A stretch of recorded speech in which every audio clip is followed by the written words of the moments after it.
안녕하세요. 크립토TV입니다. 오늘은 10월 1일 미국의 셧다운을 맞이하는 트럼프의 머릿속을 들여다보도록 하겠습니다. 흔히들 10월을 억토버라고 하잖아요. 이 10월에 들어가기 전에 주요 일정부터 짧게 보고 넘어가 보겠습니다.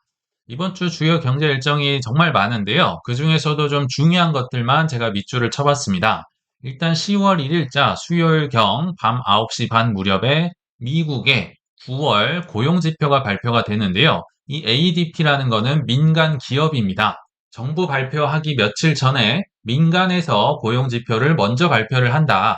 근데 지금 제롬 파월이 CPI도 물론 중요하지만 고용을 가지고 금리 인하를 좀 계속 논하고 있잖아요. 금리 인하 확률이 왔다 갔다 할 수 있는 가능성이 좀 높겠다라는 생각이 들고요. 사실은 더 중요한 게 있습니다.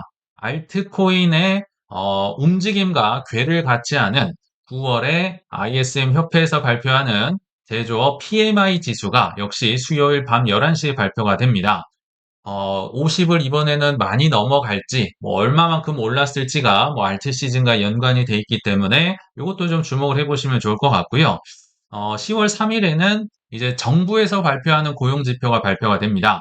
이때는 민간인 거죠. 그리고 이때는 정부가 비농업 고용지수나 실업률을 발표를 하는데, 자, 문제가 있어요. 고용지표가 중요하긴 중요한데, 요 자체가 고용보고가 취소가 될 수도 있다. 왜냐하면 10월 1일자로 해서 연방 정부가 문을 닫으면 셧다운이 되면 이분들이 일을 못하니까 고용지수가 안 나올 수도 있다. 뭐 이런 약간 공포스러운 기사까지 제가 접했던 것 같습니다.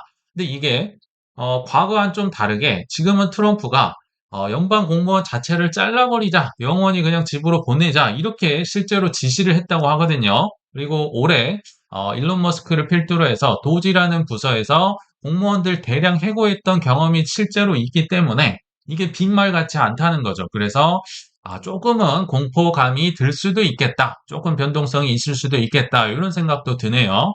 그래서 미국의 여야가 미국 시간으로 9월 29일, 한국 시간으로는 9월 30일 한 새벽 무렵이 될 것 같거든요.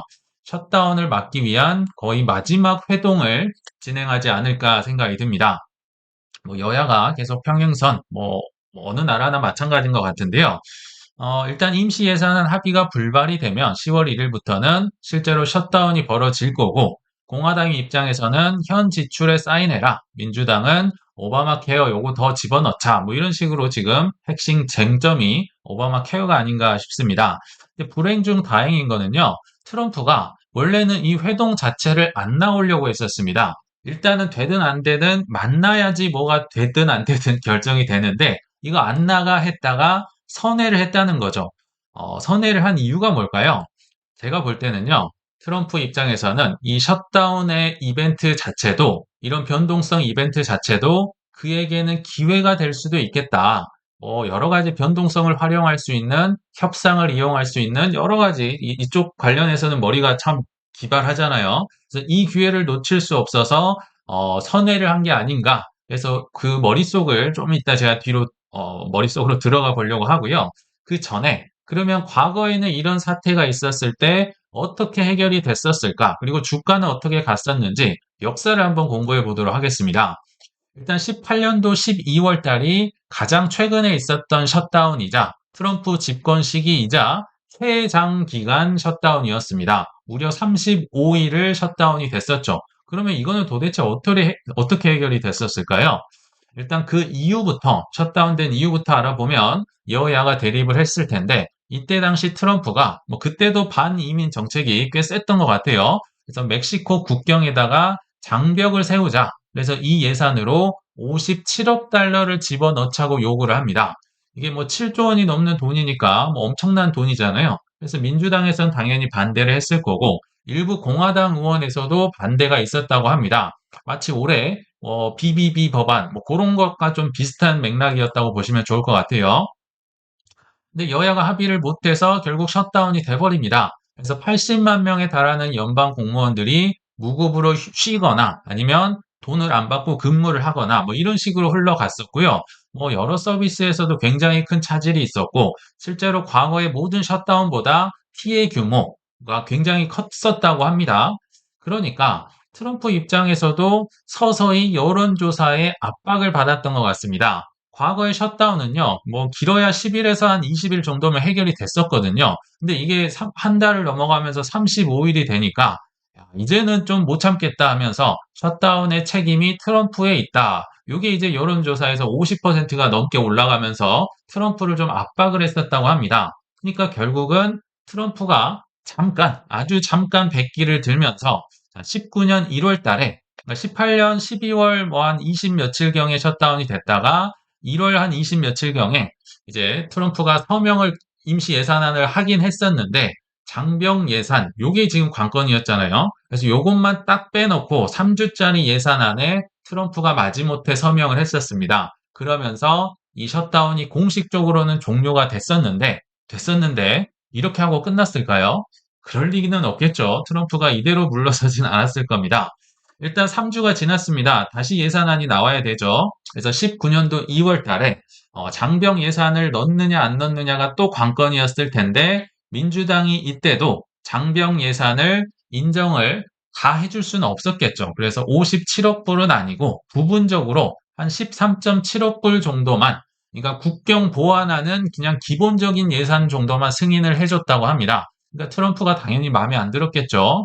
트럼프가 뭘 했었을까요? 이때 당시에 트럼프는 지금도 뭐 주택 국가 비상사태 선언하려고 하잖아요.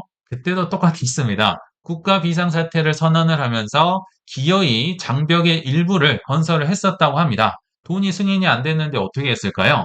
국방부 예산이라든지 국토부 예산을 전용을 해서 기어이 원하는 바를 일부는 이뤄냈다. 이게 이제 과거의 뭐 역사라고 보시면 좋을 것 같아요. 가장 최근에 있었던 트럼프가 있었던 이제 역사니까 좀 참고 삼아 말씀을 드렸고요.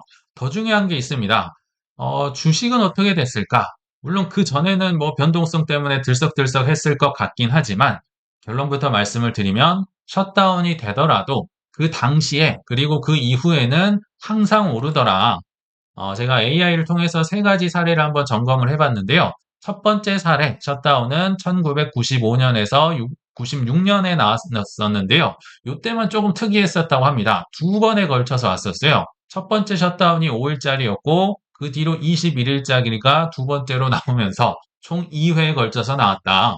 그래서 첫 번째 셧다운은 80만 명이 일을 못하게 됐고, 두 번째 셧다운은 28만 명이 이제 일을 못하게 됐는데, 그러나 S&P 500 주가는요, 이 셧다운 기간 중에서도 뭐 0.1%, 사실은 뭐 거의 보합이라고 보면 되겠지만 아무튼 떨어지진 않았네요. 그리고 셧다운 이후 6개월에서 12개월도 8에서 18%로 굉장히 많이 올랐습니다. 그러니까 셧다운 뭐 직전까지는 변동성에 막 왔다 갔다 할 수는 있지만 그 당시에도 그 이후에도 올랐다. 좀 견디기만 하면 오른다. 이게 통계적으로 나와 있다는 거겠죠. 두 번째도 마찬가지입니다. 두 번째 셧다운은 2013년이었는데요. 참고로 16일짜리였고요. 이때도 오바마 케어가 있어서 이게 되냐 마냐를 논했던 것 같습니다. 이때도 80만 명이 거의 일을 못하게 됐었다고 하고요. 그렇지만 이 셧다운 기간 중에서도 주가는 3% 넘게 올랐었고 이후에 1년 뒤에 보니까 무려 17%나 올랐었다. 당시에도 오르고 역시 지나고 나서도 올랐네요. 이거 이제 아까 잠깐 소개를 드렸던 18년도 셧다운이 세 번째였는데 이게 이제 최장 기록 트럼프가 세운 35일짜리였겠죠. 그래서 국경 장병 예산을 가지고 분쟁이 일어났으며 80만 명이 역시나 또 일을 못하게 되긴 했는데 경제 손실이 이때가 가장 컸었다. 뭐 110억 달러가 넘었다고 합니다.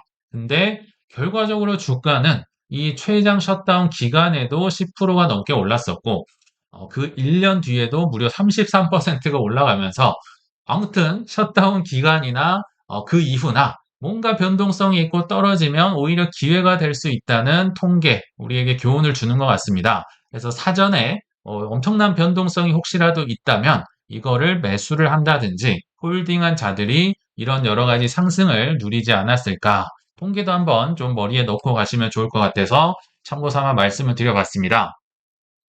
자, 근데 뭐 셧다운이 잘 넘어갈 수도 있겠죠. 잘 넘어가면 우리가 걱정할 만한 뭐 이벤트가 아니니까 사실 이런 영상 자체가 무의미했을 거고 혹시라도 잘 안 됐을 때 어떻게 될 것인가 이 시나리오가 좀 중요할 것 같은데요.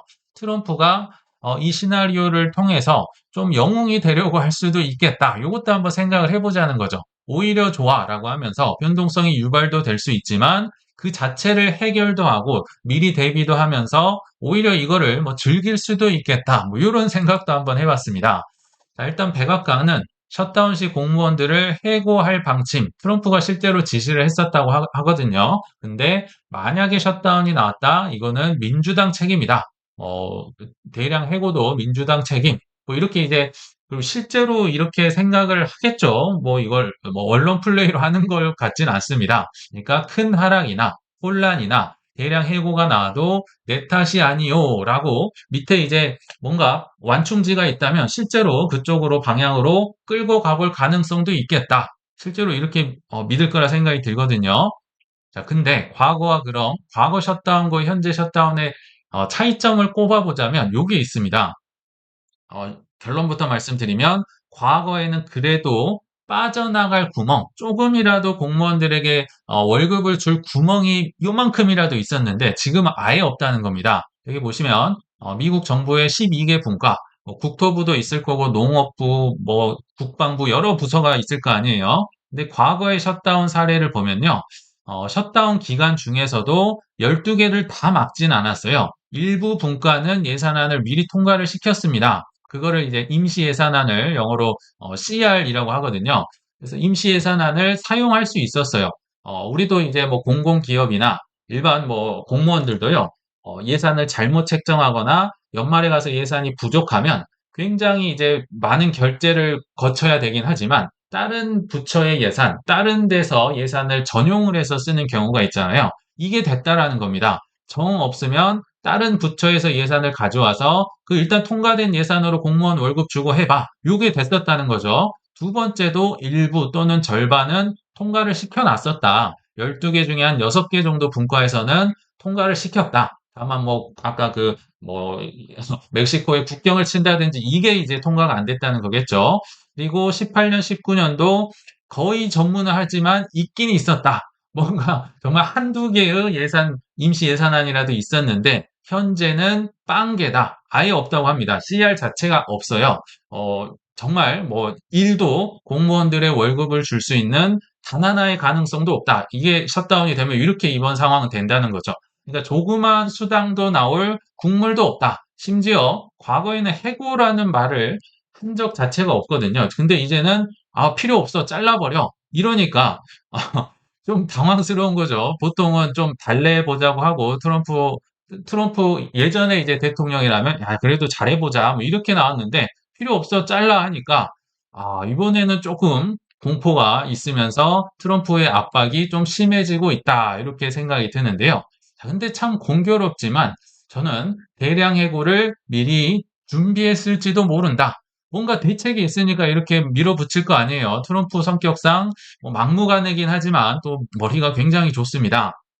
그 대표적인 단적인 예가 저는 이 장면이었다고 생각이 듭니다.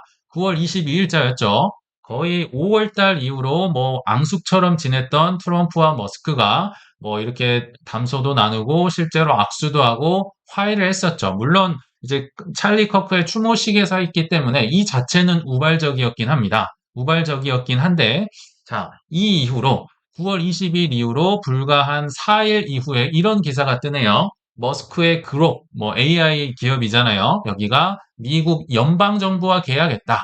아까 지금 연방 뭐 셧다운이 되네 마네 하는 그 정부와 계약을 했는데 사용료는 42센트만 내세요. 1년 반 동안요. 한 600원만 내면 연방정부 전체가, 공무원 전체가 XAI 그 그룹을 쓸 수 있다고 하거든요. 그러면 사실은 뭐 금액적으로 보면 일론 머스크가 그렇게까지 뭐 이득을 보는 게 없겠죠. 그리고 이 42센트라는 것도 굉장히 이 일론 머스크가 좋아하는 상징적인 숫자라고 해요. 뭐 예전에 뭐 테슬라를 상장 폐지시킬 때 420달러 가격으로 폐지시키겠다. 이렇게 좀 개인적으로 42를 좋아하는 것 같긴 합니다. 근데 600원에 1년 반 동안 연방 정부가 이 그록이라는 AI를 쓰게 된다면 당연히 미국 정부는 이 그록에 중독이 될 거 아니에요. 우리도 지금 챗GPT에 서서히 중독이 되고 쿠팡 서비스에 서서히 중독이 되다가 나중에 이제 구독료 올리겠죠. 결국은 중독을 시키는 게 먼저다. 지금은 정말 수많은 AI가 많잖아요. 제미나이도 있고, 챗GPT도 있고, 여러 가지가 있으니까, 일단 그 중에서 선택을 받는 게 중요한데, 미국 연방정부가 그룹을 쓰게 됨으로써, 그냥 정부에 있는 모든 시스템이 그룹에 맞춰질 거 아니에요. 그래서, 일론 머스크 입장에서도 굉장히 남는 장사다. 그러면서 일론 머스크가 이런 얘기를 했다고 합니다. 도널드 트럼프 대통령 및 그의 팀과 협력을 해서 AI를 정부 전반에 신속히 도입을 하고 국가 이익을 극대화하겠다고 밝혔다. 그렇게 싸웠다가 갑자기 협력을 하는 정말 굉장히 보기 드문 지금 화해의 장면이 나오고 있죠. 자, 제가 드리고 싶은 말씀은요. 공무원들, 연방 공무원들 해고 괜찮아. AI를 통해서 안 그래도 좀 해고하려고 했었어. 실제로 도지라는 부서를 통해서 대량 해고가 사실 이 트럼프 정부의 목표 중에 하나였잖아요. 대량 해고를 이런 식으로 준비를 하면서 물론 찰리 컬크 이거는 이제 언제 죽는지 모르지만 돌발적인 상황이지만 요거를 셧다운 이벤트와 맞물리면서 지금 대량 해고도 어느 정도 준비를 하고 또 일론 머스크 입장에서도 영향력을 확대할 수 있는 오랜만에 좋은 기회가 나왔었잖아요. 지금 일론 머스크 리스크 때문에 그동안 테슬라도 떨어지고 뭐 일론 머스크도 정당을 다시 만든다 그러고 굉장히 힘든 시간 겪었지만 이 도지 부서에서의 그 영향력 이게 이제 일론 머스크의 사실 이번 정부의 정체성이었잖아요. 그리고 그룹도 마케팅도 하고 많이 전방 연방 정부를 통해서 퍼져나가면 윈윈이다 이런 생각이 드네요. 그래서 이런 셧다운 위기를 통해서 일단 이 둘을 화해시키게 만든 것도 이들의 계획이었을 거고 또 사실 이 셧다운이 나오는 이유가 결국은 내 주장을 관철시키기 위할 텐데 자, 내 주장을 관철시키면서 반대 상황이 오면 어떻게 한다? 해고를 이런 식으로도 준비를 하는 겁니다. 그러면서 그룹의 마케팅이나 영향력도 올라갈 수 있고, 야, 이거 참 대단하다. 셧다운 이벤트 앞두고 사전에 대비책 다 세워두고 오히려 제가 볼 땐 협상을 즐기는 듯한 뉘앙스까지 풍기고 있습니다. 그래서 트럼프나 머스크나 야, 참 여러모로 이분들 대단하구나 이런 생각이 들었던 것 같습니다. 여담이긴 한데요. 투자를 잘 하시려면 그들의 협상, 행동, 협상이나 행동이나 다 이제 행동이죠. 행동을 주목하면 좋겠다. 조금 다른 얘기도 한번 해보겠습니다. 틱톡의 미국 지분을 꿰찬 UAE 펀드. 이게 웬 말이냐? 왜냐하면 중국과 미국이 협상을 하면서 틱톡 지분을 미국 기업들이 인수를 하겠다. 또 서로 주고받는 게 있었겠죠. 그래서 중국으로부터 틱톡을 받아냅니다. 그래서 이 트럼프가 분명히 이 틱톡의 지분을 미국의 기업과 투자자들이 운영을 할 것이다 라고 했었어요. 그러니까 미국 기업을 얘기하니까 당연히 미국 기업이겠구나 했는데 느닷없이 아랍에미레이트의 국영 MGX라고요. 이 UAE의 한 왕자가 이제 설립한 국부펀드, 국영 펀드거든요. 여기에서 틱톡의 지분을 15%를 확보했다고 하니까 이게 좀 생뚱맞다 이런 생각이 든다는 겁니다. 근데 그도 그럴 것이 기브 앤 테이크겠죠. 그 당시에 굉장히 인기 없었던 트럼프 월드 리버티의 USD1이라는 그 스테이블 코인이 있었잖아요. 근데 이거를 UAE에서 무려 2조 8천억 원, 거의 3조 원 가까이를 사줬으니까 당연히 뭔가를 줘야겠죠. 기브 앤 테이크니까. 이 UAE 왕자에게 뭘 줘야 됐을까? 요거를 줬다는 거겠죠. 그래서 틱톡의 미국 법인 지분 전망을 보면요. 일단 바이트댄스는 그 회사니까 놔두기로 하고, 자, MGX라는 국영 펀드가 15%를 당당히 차지하고 있다. 왜요? 트럼프 정부를 도와줬으니까. 과거에 저스틴 선도 그렇고, 바이낸스의 장펑자오도 그렇고, 뭔가를 줬으니까 나중에 받을 거라고 기대를 하는 거. 여기도 그대로 적용이 되는 것 같습니다. 그리고 역시 실버레이크, 이건 사모펀드고요. 오라클은 미국 기업인데, 자, 실버레이크는 제가 정확하게 이게 굉장히 짬뽕돼 있는 거거든요. 사모펀드긴 한데 이제 사우디의 국부펀드도 있고요. 싱가포르 국부펀드, 캘리포니아 연기금 이런 게 다 합쳐져 있는데 아마도 여기에도 트럼프의 기브 앤 테이크를 하는 뭔가가 있는지는 제가 요거는 잘 모르지만 아무튼 뭔가를 줬으니까 틱톡을 받지 않았을까 생각이 들거든요. 이거 또 하나의 기업 오라클이라는 곳이 있습니다. 아시겠지만 한때 트럼프가 세계 1위 부자인데 잠깐 며칠이나마 세계 1위 부자를 차지했던 최근에 오라클 회장 그 레리 앨리슨이라고 있잖아요. 이분이 굉장히 잘 나가고 있습니다. 왜냐하면 지금 2024년도에 트럼프가 당선이 될 때는 일론 머스크가 혁혁한 공을 그리고 뭐 매그니피선트 세븐 기업에서 오직 머스크만이 트럼프를 밀었었잖아요. 2020년도에는 그 역할을 오라클 회장이 했었습니다. 친 트럼프였었고요. 이 실리콘밸리 이 창업자, 대기업 창업자 중에서는 그때 당시 이례적으로 유일하게 일론 머스크랑 비슷했던 것 같아요. 뭐 자금 지원을 하고 대선 캠프를 열어주고 트럼프를 전폭적으로 과거에 밀어줬었습니다. 당연히 밀어줬으니까 뭔가를 줘야겠죠. 그래서 이제 틱톡 지분 가져왔는데 누가 받을래?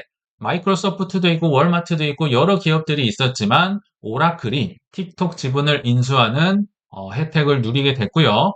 참고로 틱톡은 그 비상장 기업입니다. 아직은 안 됐지만 뭐 영향력이라든지 알고리즘이 너무 잘 돼 있어서 미국이 엄청나게 눈독을 들였던 것 같아요. 근데 그 지분을 오라클이 가져가고 지금 최근에 그래서인지 모르겠지만 미국 정부와 계약을 너무 많이 체결이 돼가지고 그래서 오라클이 최근에 엄청나게 올라갔던 겁니다. 여러 가지 혜택을 받고 있다. 그래서 투자를 잘 하시려면 그들의 행동, 특히 협상, 뭔가를 줬으면 이 친구가 받겠구나. 요거를 한번 주목을 해보시면 좋겠다 생각이 듭니다. 그리고 마지막으로 그럼 말보단 행동을 보라는데 또 최근에 굉장히 극명한 샘플 행동이 나왔습니다.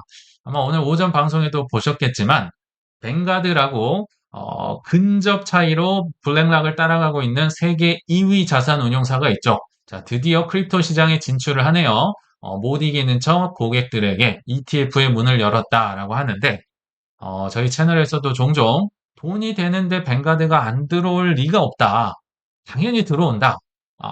그리고 지금은 일단 고객들에게 남들, 타사가 만든 ETF를 파는 거겠지만 결국은 직접 만들 거란 생각이 듭니다. 왜냐하면 과거만 하더라도 이제 SEC 앞에 줄을 서가지고 이거 승인해 주세요라면 줄 서 있고 신청하고 뭐 엄청 오래 기다리고 로비도 하고 이래서 해줬어야 됐잖아요. 그래야 승인이 될까 말까 했는데 지금은 뭐 제너릭 리스트라고 해가지고 그냥 뭐 일정 조건 충족하면 이 코인으로 ETF 신청하면 그냥 얼마 후에 바로 이렇게 승인을 해주니까 뱅가드가 안 들어갈 이유가 없다. 과거에는 줄도 서야 되고 약간 모양이 좀 빠지게 했을 수는 있겠지만 지금은 그게 아니잖아요.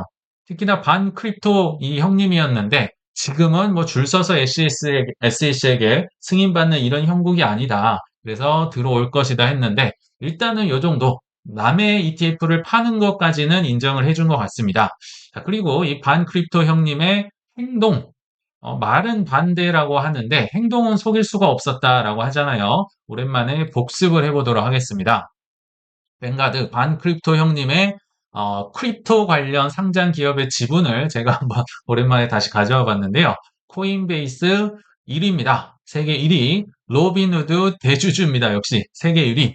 블럭이라는 크립토 업체도 1위. 마이크로 스트래티지 1위. 엔비디아는 뭐 크립토는 아니지만 1위. 마라톤 디지털, 라이엇 둘 다 채굴 업체인데요. 마라톤만 유일하게 2위인데요. 사실 이거는 그 전에 23, 24 쭉 1위를 차지하다가 최근 들어서 블랙락이 치고 올라오면서 잠깐 2위로 밀려난 겁니다. 이것도 계속 1위였었어요. 그러다가 잠깐 밀렸다. 아니 반 크립토라고 하면서 뭐 전부 다 1위 하시면 어쩌라는 건가요? 그리고 1위부터 5위까지 한번 제가 아까 있었던 기업들의 주요 지분 순위를 한번 모아봤는데요. 마라톤 요것만 현재 2위라고 했잖아요. 그러면 당연히 1위는 블랙락이겠죠. 그리고 그 외 모든 이제 코인 관련 기업들 뱅가드가 무조건 1위. 그러면 당연히 2위는 블랙락입니다. 1위, 2위가 뭐 정말 뭐 치열하게도 지분 전쟁을 벌이고 있다. 그리고 여기 뒤에 쭉 보시면요. 사실 3위도 뭐 비슷합니다. 스테이트 스트리트가 피델리티와 함께 세계 자산운용사 순위 3위에서 4위를 왔다 갔다 하거든요. 예전에는 3위였는데 피델리티가 좀 많이 올라온 것 같아요. 아무튼 세계 자산운용사 3위도 뭐 스테이트 스트리트 여기 뭐 전부 다 들어가 있네요. 아크 인베스트먼트는 잘 아실 거고 자, 여기 피델리티 4위 자산운용사도 나와 있고 저희 예전에 소개해드렸던 지오드 캐피탈 피델리티에서 분사를 한 곳이다. 결국은 1위, 2위, 3위, 4위 뭐 찰스 슈왑 뭐 캐피탈 그룹 여기는 이제 세계 한 8위 정도 할 겁니다. 전부 다 크립토를 다 장악을 하고 있다는 겁니다. 스테이트 스트리트 3위, 피델리티 4위. 물론 왔다 갔다 하긴 해요. 지오드 역시도 피델리티에서 분사를 했다. 그럼 5위가 어딘가요? JP모건의 자산운용 부분만 딱 떼놓고 보면 5위 규모입니다. 그리고 6위는 골드만삭스의 자산운용. 아시겠지만 JP모건이든 골드만삭스든 지금 뭐 비트코인 ETF 승인해주고 본인들도 매수를 하고 뭐 담보대출을 제공을 하고 뭐 난리가 나 있습니다. 지금 1위, 2위, 3위, 4위, 5위, 6위 전부 다 크립토 난리가 나고 있는데 자, 근데 2위만 약간 떨어져 있다가 사실은 뭐 블랙락도 돌아왔고 JP모건도 돌아왔고 골드만삭스도 돌아왔고 피델리티 외에는 다 어, 과거에 뭐 싫어했었거든요. 지금 다 돌아왔는데 시즌이 끝났는데 2위가 이제 막 컴백을 했다고 합니다. 종료됐는데 2위가 올 이유가 있을까요? 행동은 정말 속일 수가 없다고 보시면 좋을 것 같아요. 그래서 결론을 한번 맺어보면요. 지금은 뭐 셧다운이 나오든지 아니면 과거에 제가 사토시 할아버지가 갑자기 살아나가지고 뭐 비트코인 몇 개를 옮겼네, 뭐 파네마네, 전쟁이 나네마네 아직 그들의 행동을 보면요. 불장은 오지 않았습니다. 그래서 이런 퍼드에 속지 마시고 가격이 아닌 그들의 행동에 주목하는 투자자들이 되시길 바라면서 이만 마치겠습니다. 시청 감사합니다.